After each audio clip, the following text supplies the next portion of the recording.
Não conseguiu avistar na noite de 3 de setembro de 1989.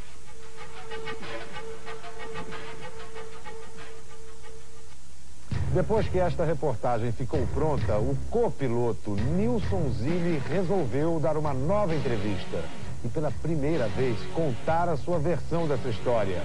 Zilli diz que o comandante Garcês poderia ter evitado a tragédia. Você vai ver ainda hoje aqui no Fantástico.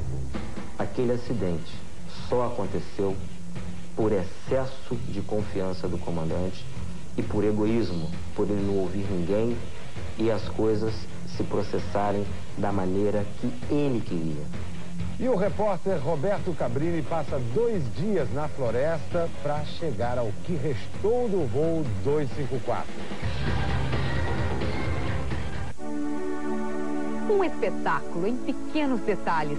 A fantástica aventura da natureza, revelada pelas lentes de microcosmos, mostra hoje como a vida se manifesta no mundo das plantas.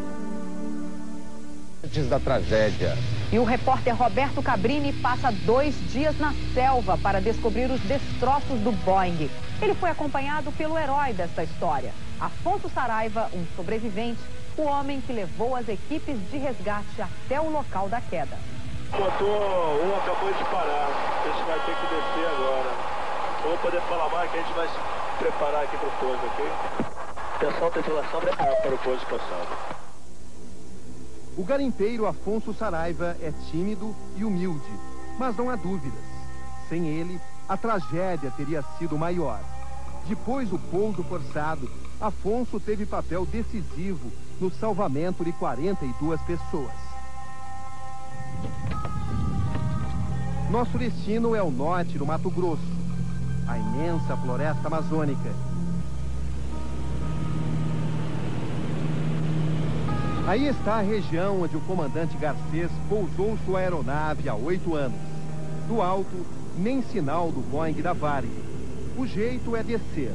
Vamos pousar na fazenda Crumaré, onde Afonso e outros 3 sobreviventes conseguiram chegar no começo da tarde do dia 5 de setembro de 89, mais de 40 horas depois do pouso forçado do comandante Garcês. Aí está o mesmo homem que o grupo de Afonso encontrou há 8 anos, o mesmo Quinta. O senhor lembra quando esse rapaz chegou aqui? O senhor lembra? Não, eu lembro que eu trouxei ele, eu achei lá, nós topemos com ele aí, trouxei ele. Eu lembro? A gente apareceu no alto daquele morro lá. Lá, pra lá daquele morro, lá, pra riba daquele morro, lá, pra lá do fim da pista, lá. Então agora nós vamos fazer a viagem de volta, né? Viagem inversa.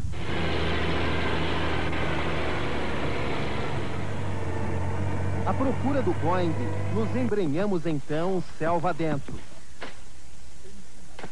As picadas, as trilhas da mata que na época ajudaram a expedição liderada por Afonso, já não existem mais. 4 horas depois, encontramos o mesmo riacho que salvou tripulantes e passageiros. Esse foi a primeira água da qual nós tomamos. Foi nesse lugar? Nesse mesmo local. Mas nem sinal do Boeing. O sol se põe na floresta.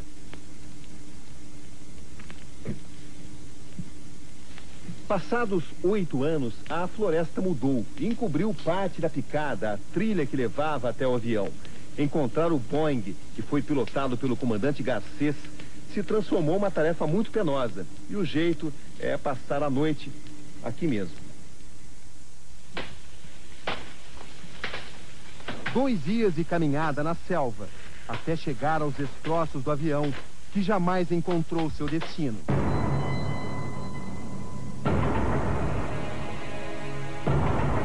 Oito anos depois, o Boeing do comandante Garcês repousa na floresta.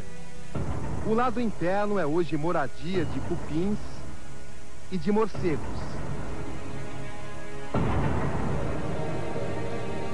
O Boeing da Varig, que desapareceu ontem entre Marabá e Belém, ainda não foi encontrado. As buscas vão recomeçar pela manhã. Fim do pouso forçado. O avião finalmente estaciona depois de seu mergulho na floresta. A gigantesca máquina de 56 toneladas se acomoda nessa mesma posição onde permanece há 8 anos. O quadro encontrado é devastador.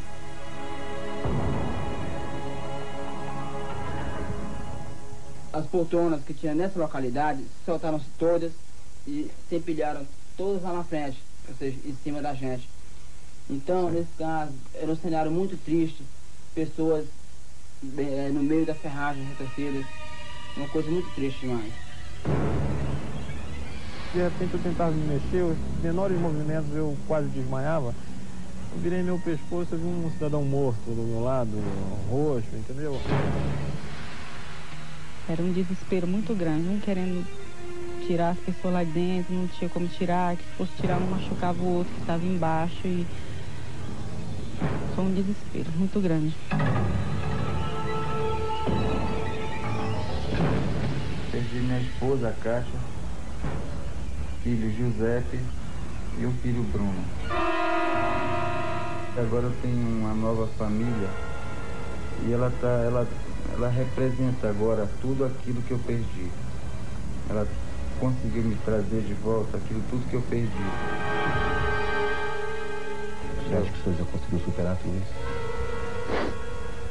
Eu acredito que não. Algum dia o senhor vai conseguir? Quem sabe, né?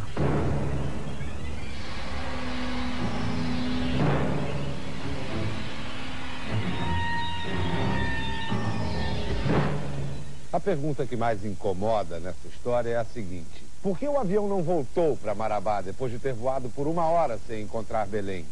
Segundo a versão do copiloto, só existe uma resposta: a arrogância do comandante César Garcês. O voo estava previsto para 50 minutos. Correto. Quando deu esse tempo, vocês pediram permissão para pouso, certo? Correto. Baixaram de altitude? Correto. Mas viram Belém? Não vimos Belém. Viram o quê? Só mata. E o que aconteceu a partir desse instante dentro daquela cabine? A partir desse instante, criou-se um clima muito tenso. Eu solicitei ao comandante Garcês que ele retornasse. Aí eu falei assim: comandante, vamos voltar? Ele não. Por que você queria voltar? Porque, pra mim, é básico. Se voou de A para B e não encontrou B, volta para A, que pelo menos A tá ali. O clima dentro daquela cabine foi o tempo inteiro assim, cabine. Eu falava com ele as coisas, ele me cortava ali. Zili, já não te mandei fazer isso? Zili, já não te mandei fazer aquilo? Zili, já não te mandei fazer isso? Ou seja, ele não me deixou, ele não teve a humildade, cabine, de virar para mim e falar assim: cara, o que tu acha? Me dá a tua opinião, cara. Aí eu fiquei meio chateado, sabe, triste, quando eu comecei a guardar as cartas de descida de Belém. Quando eu abro um procedimento de descida que chama-se arco DNE. A entrada desse arco é 0,27. Quando eu peguei, olhei e gelei. Eu, na mesma hora, mostrei para ele: aqui, comandante, a merda que você fez.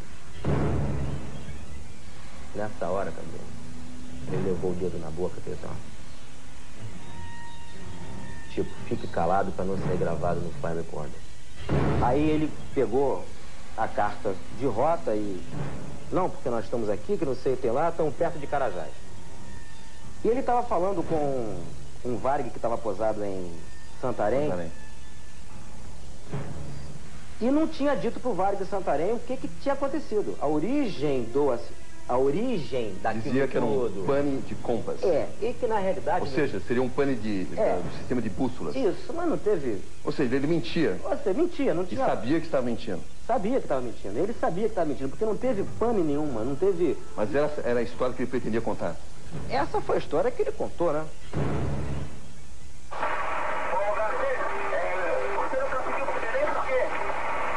Porque não tinha indicação de Belém, a bússola estava com outra proa, a gente ficou andando entre Belém e Marabá e não conseguiu chegar a lugar nenhum. Agora está indo para Marabá e não tem mais combustível para ir para lugar nenhum, entendeu? Ele bateu no nome e falou assim: desculpa, velho, O erro foi meu, a gente se encontra do outro lado da vida. Depois de uns 2 meses de acidente, eu fui pegar a minha carteira de identidade que estava na casa dele. Aí ele vira pra mim e fala assim: tu te lembras que tu pediu pra eu voltar? Eu falei: sim, lembro. E até hoje, comandante, eu me pergunto por que você não fez isso. Ele quer saber mesmo? Assim, quero.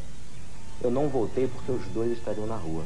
O que você está querendo colocar é que, com receio de ser demitido, com receio, ele provocou a morte de 12 pessoas?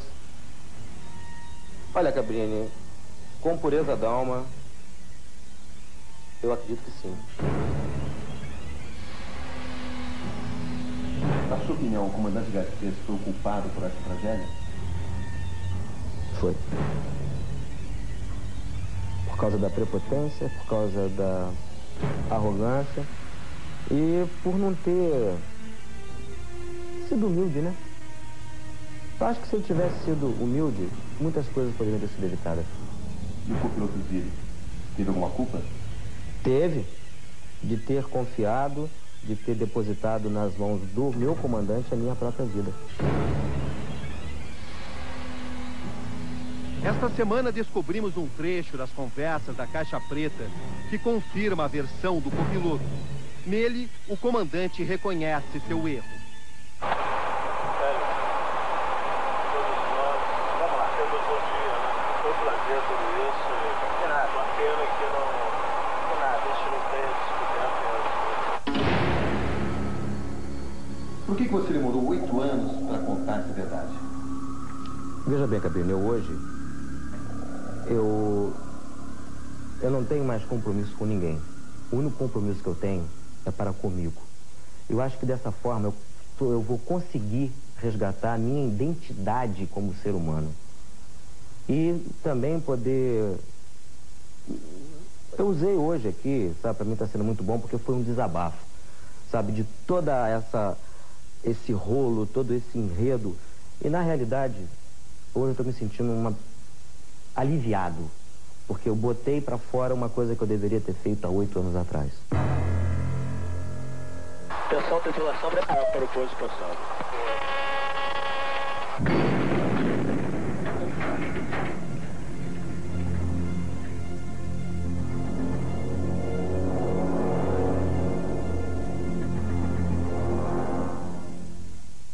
O repórter Roberto Cabrini procurou nos Estados Unidos o comandante César Garcês para comentar a entrevista do copiloto Nilson Zilli. Até o início da noite, Garcês não foi encontrado.